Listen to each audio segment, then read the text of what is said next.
जमलेल्या माझ्या तमाम हिंदू बांधवांनो, भगिनींनो आणि मातांनो,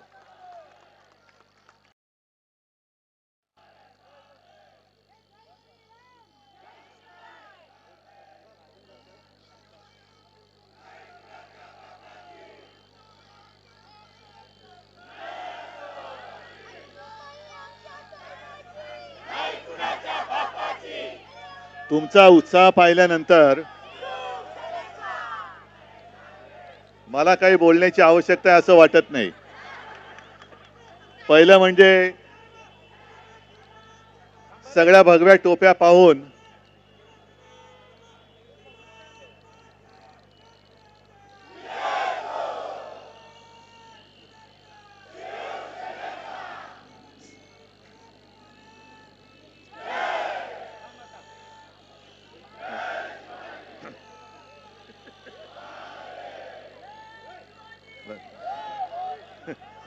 सर्व भगव्या टोप्या पाहून उत्साहाला उधाण आलेलं आहे. कारण भगवा रंग आहेच तसा. मधल्या काळामध्ये मी परवा बोललो तरी जास्त काही बोललो नाही, थोडं राखून ठेवलेलं आहे. आणखीन कोणी फुलटॉस दिला तर तेही बोलून टाकेन. पण मधल्या काळात त्या भगव्याला कलंक लावण्याचा प्रयत्न केला गेला, पण भगव्याला कलंक लावणारा अजूनही जन्माला आलेला नाही, तो येऊ शकत नाही. किती शतकं झाली असतील, हजारो वर्ष झाली असतील, आपला हिंदुत्वाचा शिवछत्रपतींचा भगवा हा कायम असा तेजस्वी आणि ओजस्वीच राहिलेला आहे आणि तो तसाच राहणार आहे. आज मला अभिमान आहे की आपण सर्वजण एका हातात भगवा, डोक्यावरती भगवी टोपी आणि हातात तिरंगा घेऊन उभे आहोत. कारण भगव्याचं हे नेहमीचं की ज्या ज्या वेळेला तिरंग्यावरती किंवा देशावरती संकट आलं तेव्हा आपला महाराष्ट्र भगव्याचा भक्त हा धावून गेलेला आहे. 2-3 वर्षापूर्वी आपल्या स्वातंत्र्याला 75 वर्ष झाली. आता काही जणांच्या स्वातंत्र्याला 1 वर्ष झालं, काही जणांच्या स्वातंत्र्याला 10 वर्ष झाली. कारण ज्यांचा स्वातंत्र्य सुतराम संबंध नव्हता, ज्यांना स्वातंत्र्याचा संग्राम काय आहे, स्वातंत्र्याचा लढा, त्याच्यासाठी किती लोकांनी आपलं बलिदान कसं दिलं, घर काय असतं याची कल्पना नाही, दुर्दैवाने त्यांच्या हातात आज या देशाचं स्वातंत्र्य गेलेलं आहे. आणि मग त्यांनी ते वाटेल तसे अर्थ लावतात.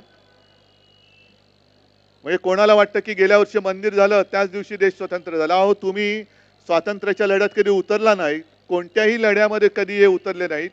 ना स्वातंत्र्य लढ्यात उतरले, ना संयुक्त महाराष्ट्राच्या लढ्यात उतरले, कोणत्याच लढ्यात नाही. आणि ते वाटेल तसं त्याचा अर्थ लावतात.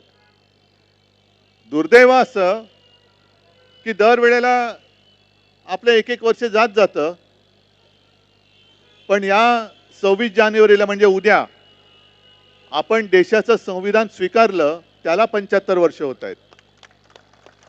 अभिमानाची गोष्ट आहे. एक सार्वभौम प्रजासत्ताक स्वतंत्र झाल्यानंतर स्वतःचं संविधान असणारा हा आपला देश.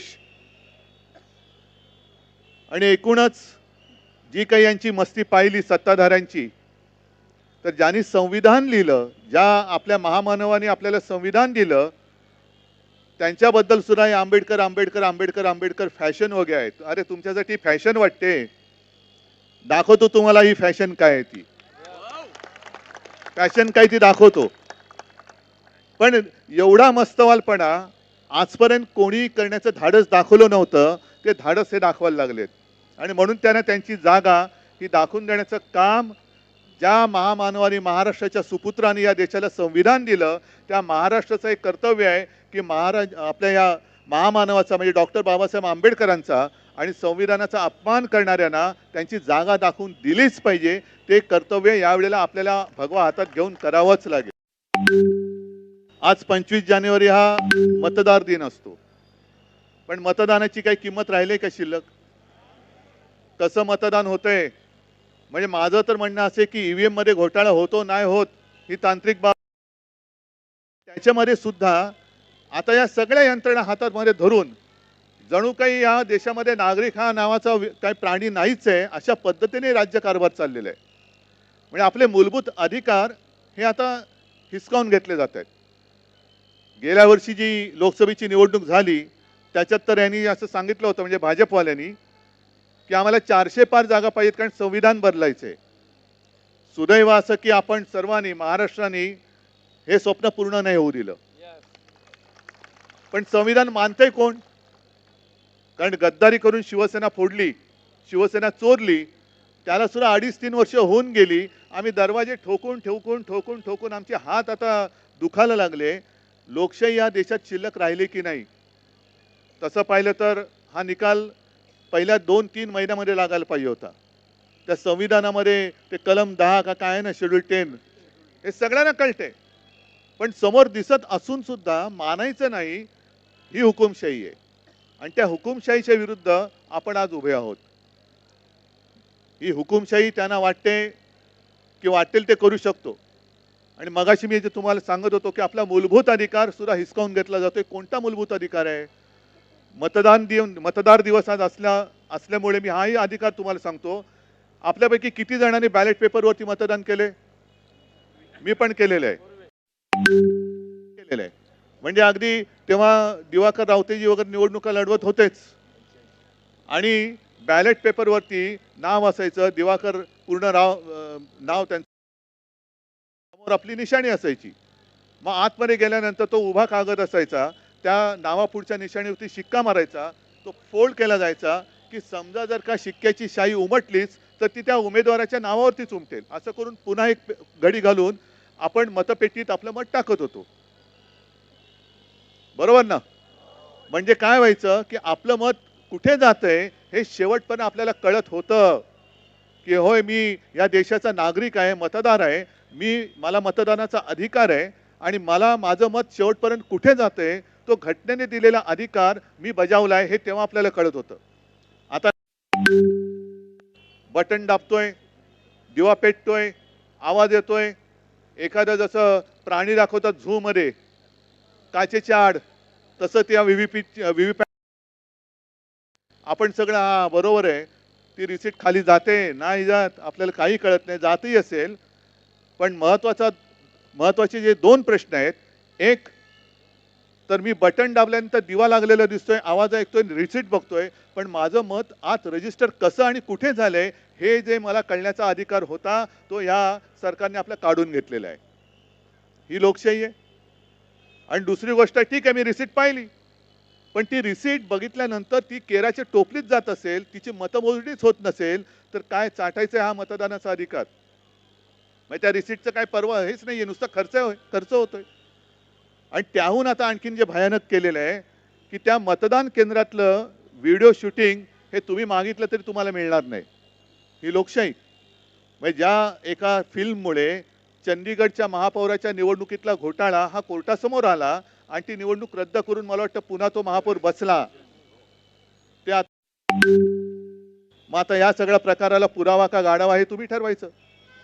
आणि म्हणून आज मी हे ठरवलं की अगदी बाकीच्यांनी जरी कोणी काय करायचं, कारण ते सगळे लाचार आहेत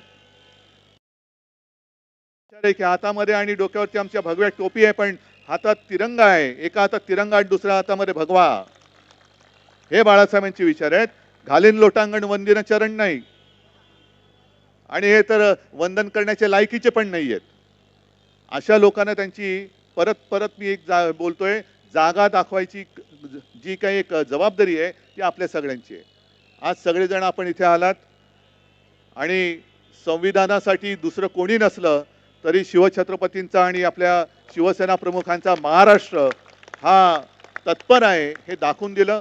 आज महाराष्ट्रामध्ये सर्व तालुक्यांमध्ये, जिल्ह्यांमध्ये हे प्रतिमा पूजन भारत मातेचं, कारण नुसतं भारत माता की जय बोलायचं आणि भारत मातेला साखळदंडाने पुन्हा आपल्याच कब्जात ठेवायचं, हे जसं त्यावेळेला स्वातंत्र्य लढ्यामध्ये परकीयांपासून भारत मातेला मुक्त केलं, तसंच जर का आपले स्वकीय जर भारत मातेला पुन्हा आपल्या साखळदंडाने प्रयत्न करणार असतील तर ती तोडण्याची सुद्धा जबाबदारी ही आपली आहे आणि आपण ती स्वीकारले. हे आजच्या या कार्यक्रमातून जे कोणी हे स्वप्न बघत असतील त्यांना हा इशारा देतोय.